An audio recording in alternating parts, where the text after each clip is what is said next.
Hello and welcome to my dad's podcast. This is the podcast where we celebrate and honor the life of one Mitchell Brinkley Jr.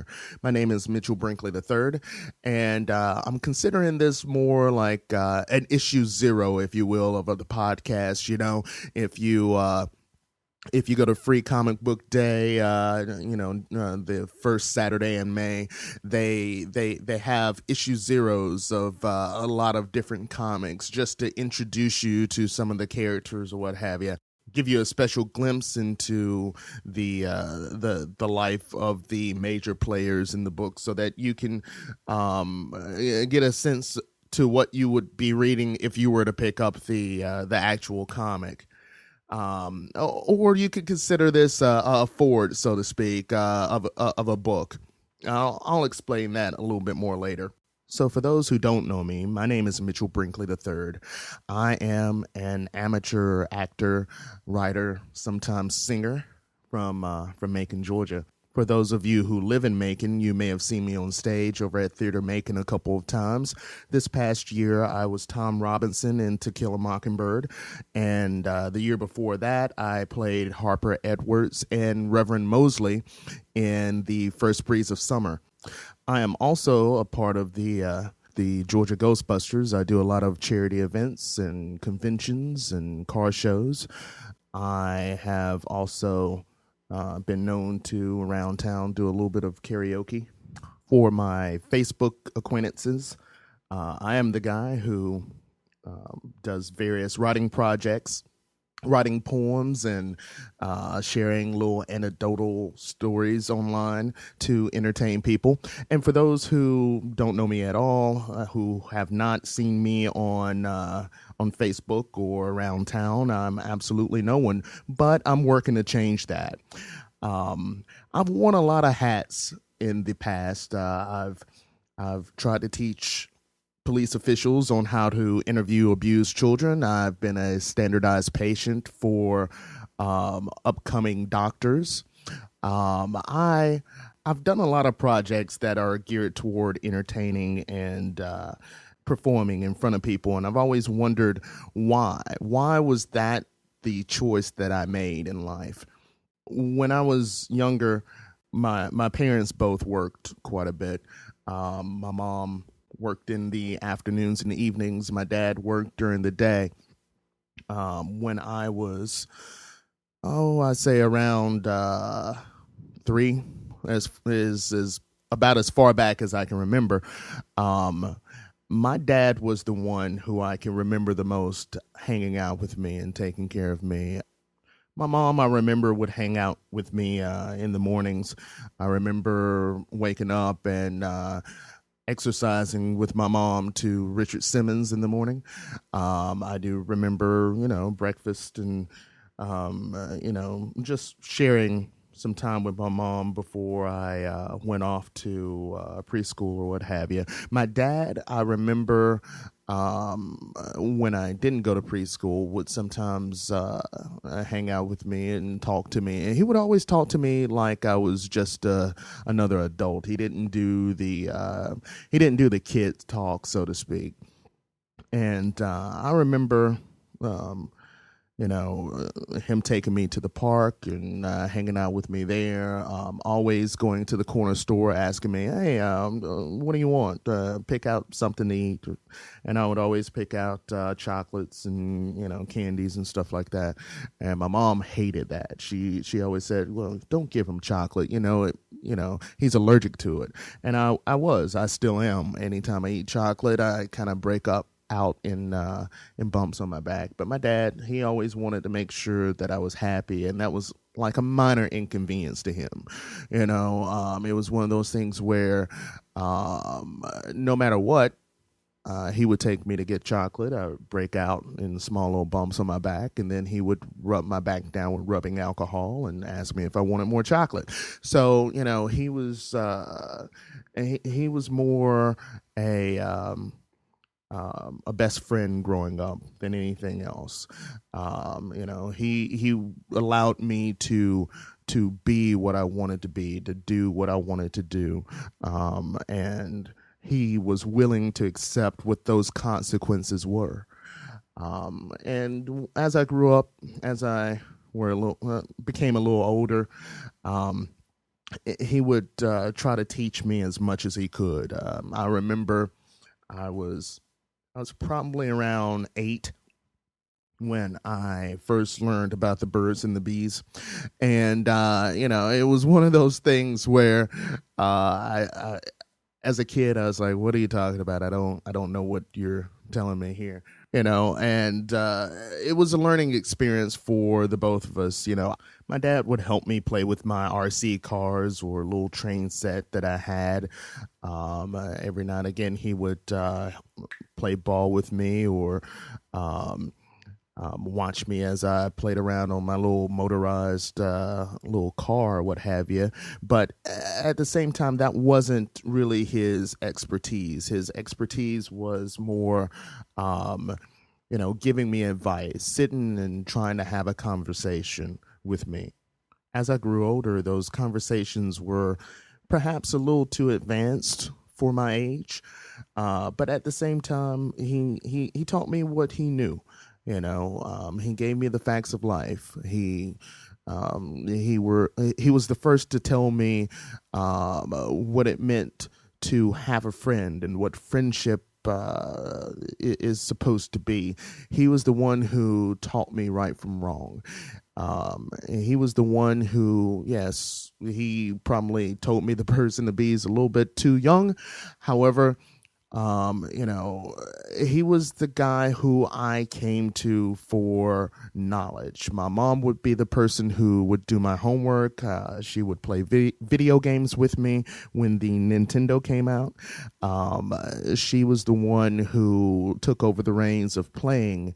While he was the one who took over the reins of teaching me what I needed to know. As I got older, of course, like all teenagers, you tend to want to experience things for yourself. So, the teachings that he tried to instill upon me, to a certain degree, was more an inconvenience to me than a help. I kind of rebelled against him a little bit, and I think part of that may or may not have been because it was more like lecturing to me, and he ceased to be, to me, I guess, more. He ceased to be the best friend, and he became more like the teacher that I didn't ask for. So we butted heads quite a bit. He would tell me why I should do something a certain way. I wouldn't do it, and he would try to lecture me to tell me why I messed up. And we started some arguments because of that. I wouldn't really know what my father was talking about until I became much older. Now that I'm in my 30s, I realized that I'm on my dad's level a lot more than I felt like I was when I was, a teenager. Even though my mom always said, "You're just like your damn daddy," uh, I never really understood what that meant. I never really understood how we could be so similar. I felt like I was more like my mom. I felt like, I was playful. I was sarcastic. My dad was more serious. He would, he wouldn't find the humor in some of the things that I did. However, he would be entertained by my performances. Whenever I read letters or got up in front of the PTA and read a short story or an essay that I'd written, whenever I sang or performed on stage, if he was able to go, he would always enjoy my performances. So I think that was one of the things that made me who I am today, without even really knowing that at the time. Um, and so now in my older age, I really want to try to get to know what made my dad become the man that he is, because he's taught me to be the man that I am today, and I want to understand that a little better. So, flash forward to probably about 5 years ago, my dad, he wanted me to write a book about his life. Um, and I told my dad, I said, look, I have a couple of writing projects that I would like to do, but I don't even have time to finish those. I don't think I would ever be able to write your story. I mean, I would love to know your story, because he never really talked about his life. I knew a couple of things here and there. I heard that he was a truck driver. I heard that he was a musician. I briefly heard the story about how he met my mom. I learned that he was a carpenter. He did construction when I was younger, and I kind of remember him coming back from work every now and again, but not really. So I wanted to learn about my dad just as much as he wanted to tell me his story, but at that time, I really didn't know the best way to go about it. So about last year, I had this idea of doing a podcast because, I could spend hours writing his story down and trying to edit it or what have you, but I could just as easily turn on a recorder, have him tell his life story, and put it out there for the masses to hear.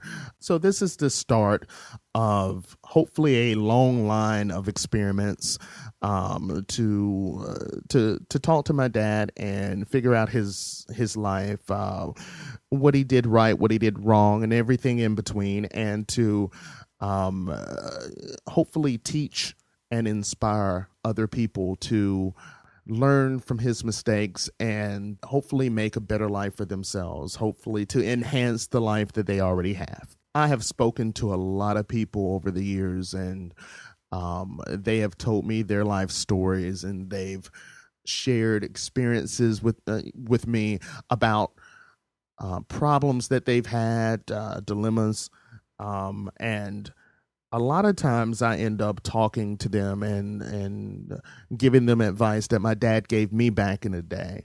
And one thing that I've learned over the years is that everyone has a brilliant life story, whether they believe that or not. And if they were to sit down and just talk about their life for just a second, it would be something that could educate someone else who's going through a similar problem. And so what I intend on doing is just talking to people, not just my dad, but others, and letting them talk to me and to the viewers, the listeners, about their life story.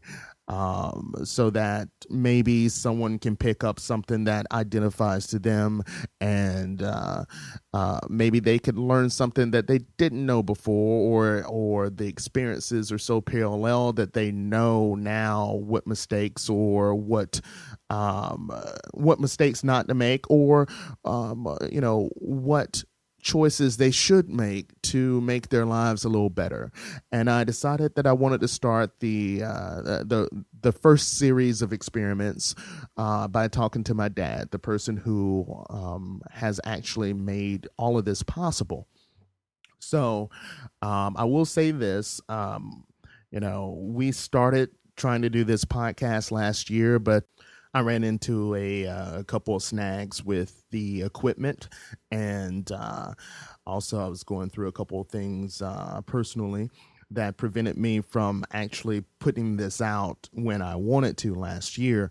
But since then, we have a more polished show, but the first couple of episodes will be rather long.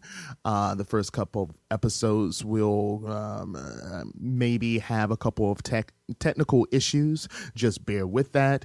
We have a good 5 episodes in the can, but after those are done, you will see a shorter, or you will hear a shorter, more polished podcast. So bear with those, because those are the start. Those are the kernels of information that you need to know about my dad. And if we can get past the technical difficulties, that will be so enjoyable that the rest of the episodes and the ones coming in the future is going to be just a treat. So yeah, this is issue 0 of my dad's podcast. I hope you got a special glimpse into what I'm trying to do here, and I hope you enjoy the show. Thank you very much for listening, and we'll see you next time.